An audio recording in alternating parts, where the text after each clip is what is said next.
bafowethu ngaphambi kokuthi uqale noma yini sizocela ukuthi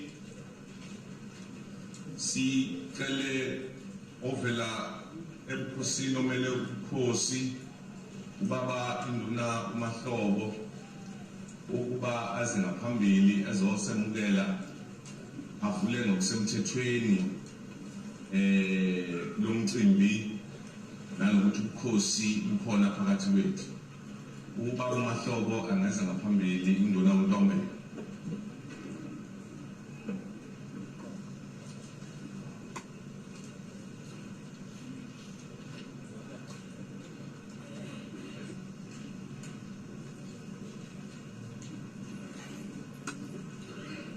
Ngiyabonga ubaba umphathi wohlelo ngibonge usuku lubalwe impumelelo ngibonga izihambeli zethu zonke ezihambile esikhona kulo mcimbi la endaweni yethu yaseMzimleni.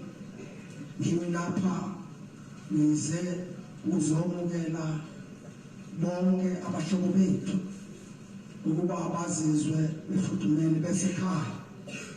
Kuyilungelo lini lokuthi lapha umhlobo efika ekhaya ebesemukela. Sonke silapha singumndeni siyalimukela nonke ngothando. Siyabonga.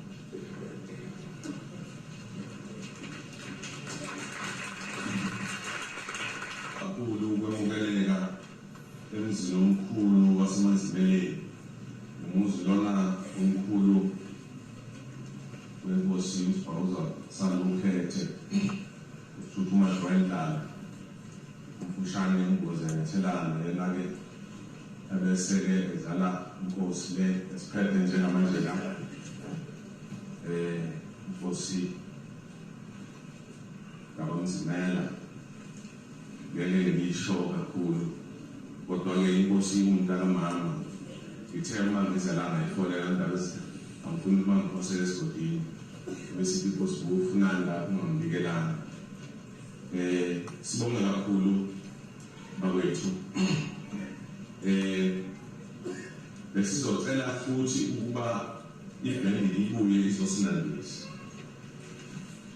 Uma ibhendi ibuye izosinandisa ngizothi isihlobo omakhelwane amabandla wonke ngokwehlukahlukana kwawo zikhundla zonke ezikhona phakathi kwethu ikhundla ezikhona emabandleni ikhundla ezikhona emkhakheni kahulumeni ikhundla ezikhona ebukhosini bethu ikhundla ezikhona komasipala bethu bonke abakhona. Ngiyalibingelela lonke egameni lenkosi yethu Jesu. Amen. Siyabonga kakhulu mhlawumbe abamazwe amen noma egameni lenkosi uJesu ngiyalibingelela. Amen.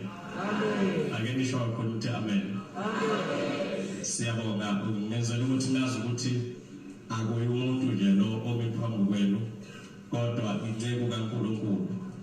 Futhi ngifuna ukuthi nazi ukuthi lokho esikwenzayo konke sikwenza ngenxa yomusa esiuphiwe uNkulunkulu. Uma bekungenjalo mhlawumbe angabe akukho konke lokho. Siyabonga kakhulu namhlanje umphathi wohlelo uProfessor uXulu uthi angisukumele ukusho inhloso yomcimbi esingawo namhlanje lapha. Ngiyafisa-ke bathandekayo ukuthi ngisho ukuthi mina ngiu-rector we-Bible College eyaziwa nge-Trust in God Theological College of the World. Ngiphinde ngibe upresident wenhlangano yamabandla eyaziwa nge-Trust in God Christian Ministries of Africa, inhlangano ehlanganisa amabandla wonke, amabandla amaningi mhlawumbe eSouth Africa nase-Africa yonke. Umsebenzi wethu njenge-Bible College si